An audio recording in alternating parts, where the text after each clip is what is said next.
سب سے پہلے تو یہ بتائیے کہ آپ کی مسکراہٹ سے تو ایسا لگ رہا ہے کہ آپ کو کنونشن میں جو آج اعلانات ہوئے ہیں اس سے خاصی کچھ اطمینان کا ایک طرح سے آپ دکھا رہے ہیں کہ کچھ اطمینان ہوا ہے، لیکن کیا جو اوورسیز پاکستانیوں کے حوالے سے شہباز شریف صاحب کی جانب سے اعلانات ہوئے ہیں آپ ان سے واقعی مطمئن ہیں؟ اور کیا یہی مسائل ہیں اوورسیز پاکستانی کمیونٹی کے، یا اس کے علاوہ بھی کچھ مسائل ہیں جن پر آپ چاہیں گے کہ آپ روشنی ڈالیں اور حکومت کو یہ باور کرائیں کہ بھئی ان کی طرف بھی ذرا دھیان دیا جائے؟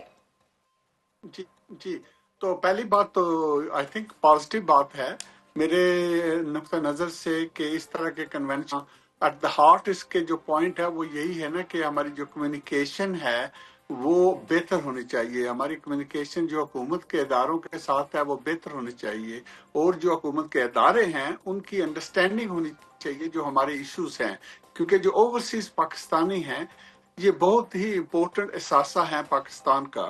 جب آپ دیکھتے ہیں کہ دنیا کی سچویشن کہاں پہ کھڑی ہے، تو میں بھی یہ بھی ہے کہ گلوبل ولیج جب بن چکا ہے تو پھر جہاں جہاں بھی پاکستانی ہیں وہ ایک امپورٹنٹ رول ادا کر سکتے ہیں. تو جو پرٹیکولرلی اوورسیز پاکستانی ہوتے ہیں نا، یہ تو ہمیشہ کہ میں کہتا ہوتا ہوں کہ ان کا دل جو ہے ہمیشہ پاکستان کے ساتھ دھڑکتا ہے. ڈزنٹ میٹر وہ دنیا کے کس کونے میں رہ رہے ہیں، ان کی ہمیشہ خواہش ہوتی ہے، وہ چاہتے ہیں کہ پاکستان خود ایک سکسیسفل ملک ہو.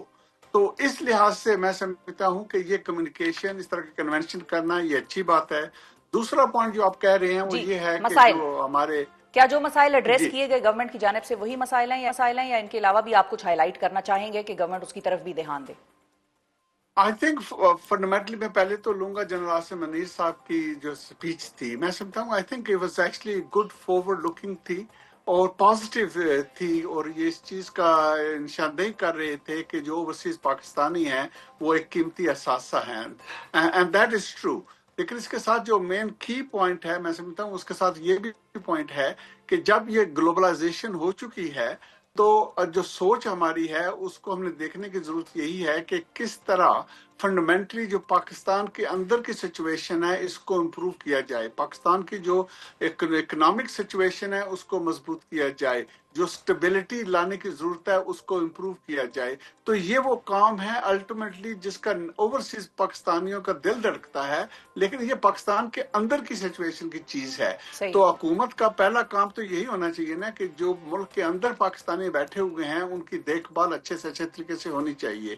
جو اقدامات آج اعلان کیے گئے ہیں موسٹلی میں کہوں گا کہ یہ پازیٹیو ہیں، لیکن اس میں جو ایک پوائنٹ مجھے اچھا نہیں لگتا، یہ میرا ذاتی پوائنٹ ہے، جی یہ جو پوائنٹ ہوتا ہے کہ کوٹا ایشو کرنا. میں اس بات کو تب مجھے احساس ہے کہ پاکستان کے مختلف علاقے وغیرہ بھی ہوتے ہیں جس میں کوٹا کا سسٹم استعمال کیا جاتا ہے، لیکن اوور آل جو اصل چیز ہوتی ہے نا وہ یہ ہوتی ہے کہ جو نظام ہے، نظام کے اندر انصاف ہونا چاہیے، کوٹے نہیں ہونے چاہیے. کیونکہ جو میرٹ ہے اس کو کبھی بھی کمپرومائز نہیں کرنا چاہیے، کیونکہ جب میرٹ کو آپ کمپرومائز کریں گے تو اس کا ایفیکٹ سب پہ پھر پڑے گا، وہ جو سکسیس کی ضرورت ہے وہ اچیومنٹ نہیں ہوگی. تو اس کا مجھے تھوڑا سا احساس ہے. لیکن اگر وہ اوورسیز پاکستانی اسٹوڈنٹس کو اپرچونٹی دینا چاہتے ہیں، ملازمت مختلف محکمہ دینا چاہتے ہیں، that's welcome, but any special preferential ٹھیک ہے، ٹریٹمنٹ میں اس کے حق میں نہیں ہوں. میں یعنی کہ پھر سمجھتا ہوں کہ آپ یہ بھی ساتھ ہونی سمجھتے ہیں چاہیے، کہ ریزنٹمنٹ پیدا ہوتی ہے. ہاں ٹھیک ہے، یعنی کہ آپ یہ بھی سمجھتے ہیں کہ جو اوورسیز پاکستانیز کے حوالے سے یہ اعلان کے سول ایوارڈز بھی ان کو دیے جائیں گے، جو 15 ٹاپ لوگ جو سب سے زیادہ ترسیلات زر بھجواتے ہیں پاکستان، اس کے بھی پھر آپ حق میں نہیں ہیں زیادہ؟ نہیں، میں یہ سمجھتا ہوں کہ جو لوگ پاکستان کے مفاد کے اندر کام کریں اور جو لوگ اپنے کام سے بڑھ کے آگے اپنا حق ادا کریں پاکستان کی خدمت میں، بالکل ہر ملک کے اندر سول ایوارڈز ہوتے ہیں. تو نیچرلی اگر اوورسیز پاکستانی ہیں وہ ایک رول ادا کر رہے ہیں ٹھیک ہے، تو وہ حقدار ہیں تو ان کو بھی ایک دینا چاہیے، لیکن کہیں ان کو اوور ادرز پہ نہیں دینا چاہیے. تو میرا سینٹرل پوائنٹ یہ ہے ٹھیک کہ معیار جو ہے وہ انصاف پہ ہی ہونا چاہیے. ٹھیک ہے. جو اسپیکر قومی اسمبلی ہیں ایاز صادق صاحب، ان کا اس آج کی جو اوورسیز کنونشن ہے اس میں مشورہ تھا کہ اوورسیز پاکستانیوں کو اگر ووٹنگ رائٹ چاہیے تو وہ اپنی اپنی سپورٹ کردہ سیاسی پاکستانی جماعت سے رابطہ کریں. ووٹنگ رائٹ کے حوالے سے آپ کا کیا ہے ٹیک، اور کیا آپ کو لگتا ہے کہ گورنمنٹ آف پاکستان کو اوورسیز پاکستانیز کو ووٹنگ رائٹ چاہیے؟ اگین یہ ایسی چیز ہے کہ جو مختلف ملکوں کے اندر بھی دی جاتی ہے. पर्सनली अगेन मैं अपनी जाती लेवल पे बात करता हूँ, मैं पॉलिटिक्स करता हूँ, पिछले 25-30 साल से पॉलिटिक्स कर रहा हूँ और हर लेवल पे मैंने पॉलिटिक्स की हुई है। लोकल लेवल पे भी लॉर्ड मेयर में रहा हूँ, यूरोपियन मेंबर ऑफ जी। पार्लियामेंट रहा हूँ, ब्रिटिश पार्लियामेंट रहा हूँ, 5-6 शैडो मिनिस्ट्री मैंने रोल अदा की हुई है। मेरी एक्चुअली सोच ये है कि जो ओवरसीज पाकिस्तानीज हैं इन पे ज्यादा इस बात पे तवज्जो नहीं देनी चाहिए। सियासी इख्तलाफात होते हैं, लाते हैं तो आप अपने आप को कमजोर करते हैं। मुल्क के अंदर सियासत होनी चाहिए और वहां पे अच्छी स्ट्रांग विगरस डिबेट होनी चाहिए, लेकिन वो डेमोक्रेटिक जो पॉइंट्स होते हैं उस पर चलना चाहिए। अगर यही चीज आप ओवरसीज के लिए ले आएंगे तो मुझे खदशा इस पॉइंट पे ये है कि जो हमारी ताकत है वो फर्दर डिवाइड होगी। हमारे अंदर जो इख्तलाफात और भी मुख्तलिफ टाइप के हैं अच्छा। वो भी हैं और ये भी एक और बढ़ जाएगा। और जो इस मुल्क के अंदर हम रह रहे हैं उसकी सियासत में, उसके मुख्तलिफ एरियाज में हम पीछे रह जाएंगे।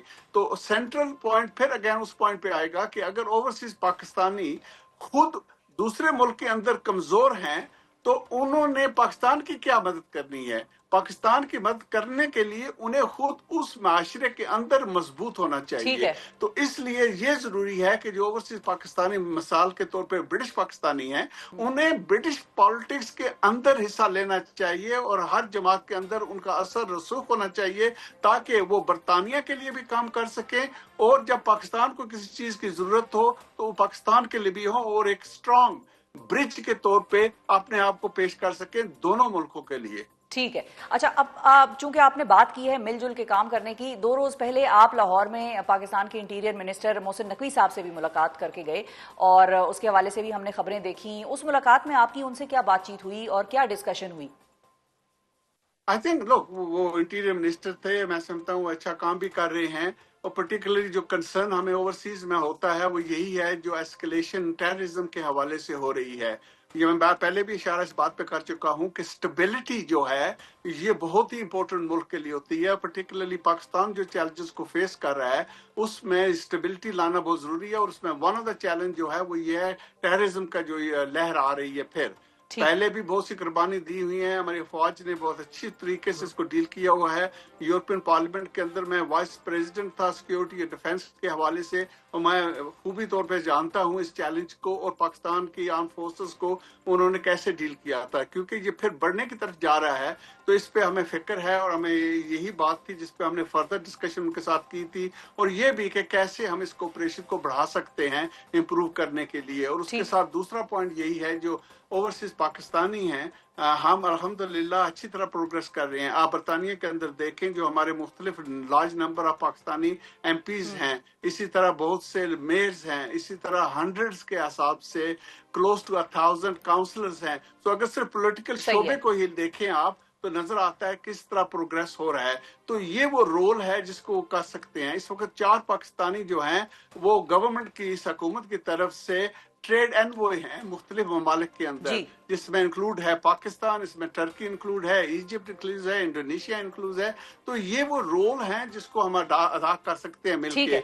तो ये वो चीजें थी जिसपे बात-गुफ्तगू हुई थी। अच्छा, ठीक है।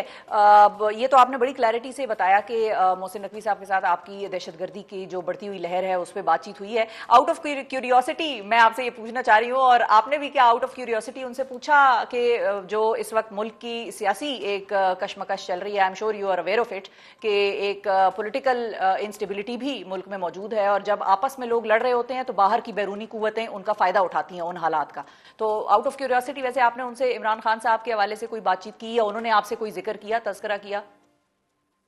आई थिंक जनरल जो गुफ्तगू, आई थिंक स्पेसिफिकली तो किसी जमात के हवाले से या इमरान साहब के हवाले से हमारी गुफ्तगू नहीं हुई, लेकिन जनरल पॉइंट यही है कि जो स्टेबिलिटी का पॉइंट है तो उसमें पॉलिटिकल स्टेबिलिटी भी आती है और मैं बिल्कुल इसके हक में हूं कि मुल्क के अंदर स्टेबिलिटी होनी चाहिए। और इसके लिए जो बहुत इंपॉर्टेंट रोल है वो तमाम सियासी जमातों का रोल है, वो इस बात को एहसास करें कि हमें डेमोक्रेटिक फोर्सेस जो है, जो डेमोक्रेटिक रूल्स के मुताबिक डेमोक्रेसी होती है उसको लेके आगे चले। जाती तौर पर मैं बिल्कुल इस चीज के खिलाफ हूँ कि जो सियासत सड़कों पे की जाती है।